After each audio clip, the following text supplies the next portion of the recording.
अस्सलाम वालेकुम नाज़रीन, मैं हूं मंसूर अली खान। अपने यूट्यूब चैनल के ऊपर आपको खुश आमदीद कहूँगा। सबसे पहले आपसे दरख्वास्त के चैनल को सब्सक्राइब करना मत भूलिएगा और बेल आइकन ज़रूर प्रेस कीजिएगा।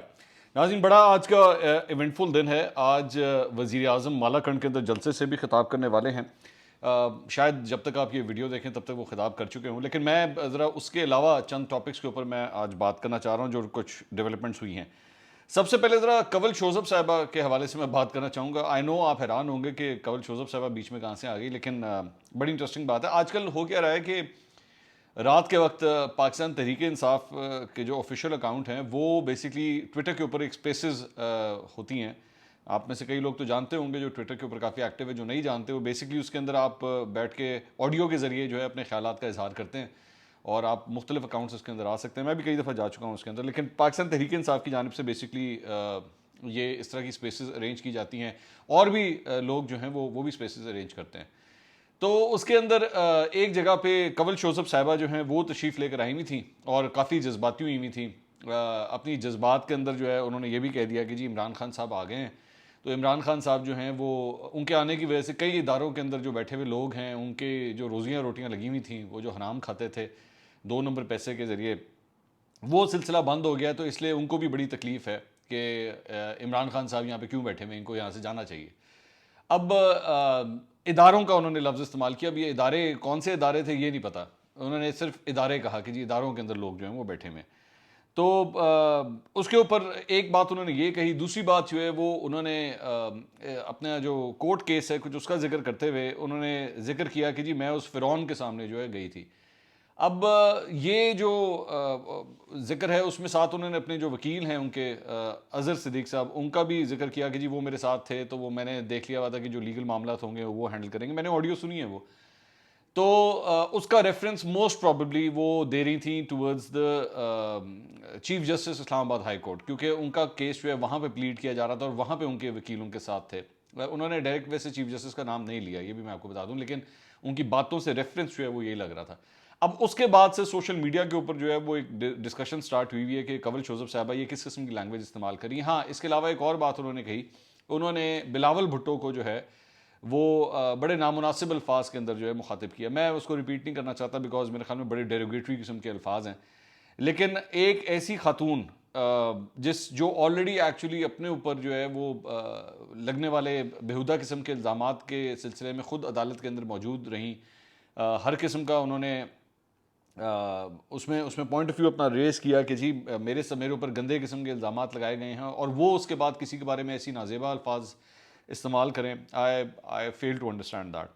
उसके बाद रिसेंटली अभी वो बतूल राजपूत जो एंकर पर्सन थी उनके साथ भी बदतमीज़ी की, उनको घर से वो जाने नहीं दे रही थी, उनके ऊपर भी उन्होंने कहा कि जी आप अपना इंटरव्यू डिलीट करें। उसके बाद अल्टीमेटली उस एंकर को भी ऑफर कर दिया गया। तो वो इस किस्म की ज़बान इस्तेमाल कर रही थी। इट वॉज क्वाइट शॉकिंग कि वो ये ज़बान क्यों इस्तेमाल कर रही हैं।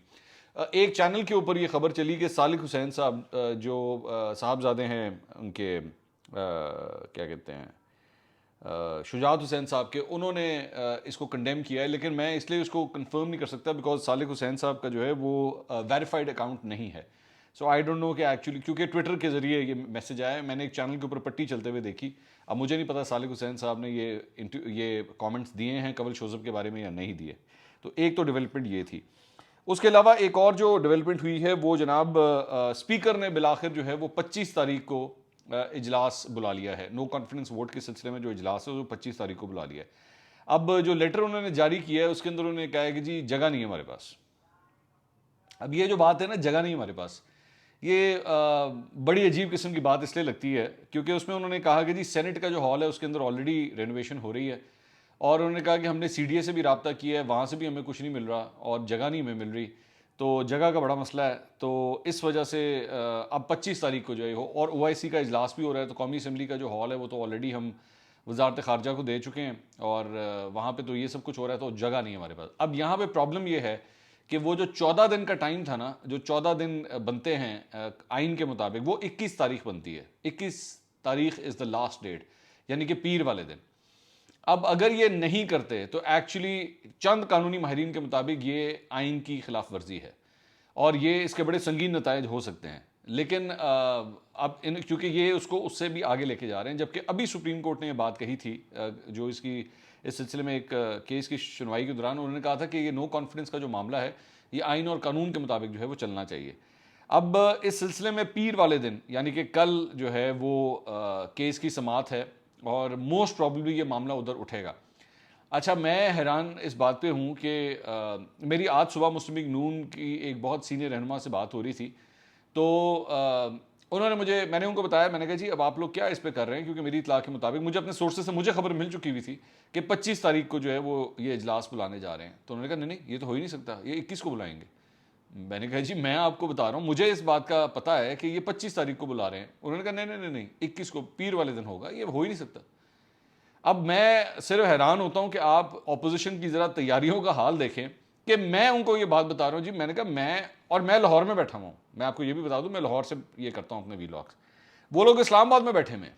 और जब मैं नून लीग की सीनियर रहनुमा की बात कर रहा हूं तो मैं एक ऐसे रहनुमा की बात कर रहा हूं जो आपको टॉप 4-5 में नजर आता है, ठीक है, मैं उसकी बात कर रहा हूं।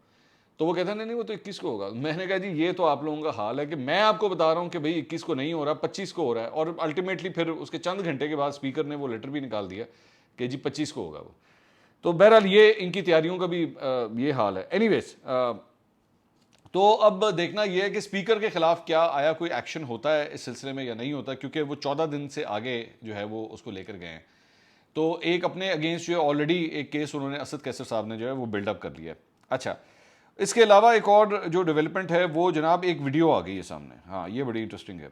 नुसरत वाहिद साहिबा पाकिस्तान तहरीक इंसाफ की वुमेन सीट्स के ऊपर जो है वो MNA हैं, उनकी एक वीडियो रिलीज़ की गई है पाकिस्तान तहरीक इंसाफ की जानिब से, और उस वीडियो के अंदर ये इल्ज़ाम लगाया गया है कि जी उनको 16 करोड़ रुपए की ऑफ़र हुई थी, 16 करोड़ रुपए की, और उन्होंने कहा कि पाकिस्तान पीपल्स पार्टी की तरफ से हुई थी। पाकिस्तान पीपल्स पार्टी की दो लोगों की दो दफ़ा जो है वो ये ऑफ़र आई है कि जी आप 16 करोड़ रुपए ले लें और इमरान खान के खिलाफ जो है वो आप वोट दे दें। अच्छा, अब इसमें जो इंटरेस्टिंग बात है विच इज़ वेरी इंटरेस्टिंग वो ये है कि नुसरत वाहिद साहिबा की मैं इस बात के साथ खड़े होने के लिए तैयार हूँ। मुझे सिर्फ चंद चीज़ें, चंद सवालात हैं जिसके जवाब देने की ज़रूरत है। एक, ये ऑफ़रें कब हुई थी आपको, क्योंकि दो मुख्तलिफ ऑफ़रें आपने फरमाया कि इसके अंदर मुझे 2 दफ़ा ऑफ़र हुई है। ये 2 ऑफ़रें कब हुई हैं, और जब ये 2 ऑफ़रें हुई थी तो मैच फिक्सिंग जब होती है ना, मैच फिक्सिंग क्रिकेट के अंदर, ये मैं आपको वैसी बाय द वे एक बात बता दूं, तो उसके अंदर एक रूल होता है कि आपने जैसे ही आपको इस किस्म की कोई अप्रोच होगी तो आपने ICC को इन्फॉर्म करना होता है। यहाँ पे नुसरत वाहिद साहिबा ने किसको इन्फॉर्म किया था, किस लॉ इन्फोर्समेंट अथॉरिटी को उन्होंने इन्फॉर्म किया, क्योंकि ये तो 2 नंबर ही है ना। तो इस सिलसिले में तो उनको फौरन जैसी ये पहली कॉल आई थी, उन्होंने कहा 2 दफ़ा आई है, तो वो तो पहली कॉल आई थी तो उसके बाद ही इनको चाहिए था कि ये प्रेस कॉन्फ्रेंस करती हूँ, कहती है देखो ये क्या कर रहे हैं ये सब के सब, ये मुझे 16 करोड़ रुपए की ऑफर कर रहे हैं, मजाल है कि मैं कभी लूँ। तो उन्होंने उस वक्त क्यों नहीं इसको एक्सेप्ट किया, मतलब उसको क्यों नहीं अनाउंस किया, उस वक्त इस ऑफर को अनाउंस क्यों नहीं किया उन्होंने, और अब जाके वो क्यों अनाउंस कर रही है। लेकिन फिर भी ठीक है, कोई मसला नहीं। मैं हमेशा इस बात का कायल हूँ कि अगर कोई वारदात हो रही है, उस वारदात को अगर लेट भी इन्फॉर्म किया जा रहा है तो कोई मसला नहीं, आपको सुनना चाहिए, आपको विक्टिम की बात सुननी चाहिए। तो मैं भी इस मामले के अंदर इनकी बात सुनने के लिए तैयार हूँ। लेकिन अब होगा क्या, या होना चाहिए, मैं ये तो नहीं कहूँगा होगा क्या, बल्कि होना चाहिए, पाकिस्तान पीपल्स पार्टी को इस सिलसिले में इनके अगेंस्ट एक डेफेमेशन का सूट जो है वो फाइल करना चाहिए, और इनको कहना चाहिए कि जी लाएं आप सारे सबूत लेकर आएँ, क्योंकि इससे दोनों फंसते हैं। मतलब हमें दूध का दूध और पानी का पानी हो जाएगा। पाकिस्तान पीपल्स पार्टी अगर ये नहीं करेगी तो पाकिस्तान पीपल्स पार्टी के ऊपर ये इल्ज़ाम जो है वो उसी तरह ही लटकता रहेगा, और अगर उस इल्ज़ाम को वो धोना चाहते हैं तो फिर इसकी बहुत आसान तरीका है कि जाके इस सिलसिले में एक केस करें, और वहाँ पे ये नुसरत वाहिद साहिबा हैं, ये इसके सबूत वहाँ पे ले आएँ और ला के दिखा देंगे, ये देखें जी ये तारीख़ है, ये इतने बजे मुझे फ़ोन किया गया, या मुझे वैसे मुझसे रब्ता किया गया, मुलाकात हुई और किसी ने मुझे जो है वो ये वाली ऑफ़र दी है, और उसके बाद कहानी ख़त्म, पाकिस्तान पीपल्स पार्टी बेनकाब होकर रह जाएगी। तो मेरे ख्याल में इनको हर सूरत जो है वो ये काम करना चाहिए। लेकिन अगर ये नहीं करते तो फिर मसाइल हैं, फिर ज़ाहिर बात है, फिर इसको सिर्फ एक इल्ज़ाम ही तस्वुर किया जाएगा।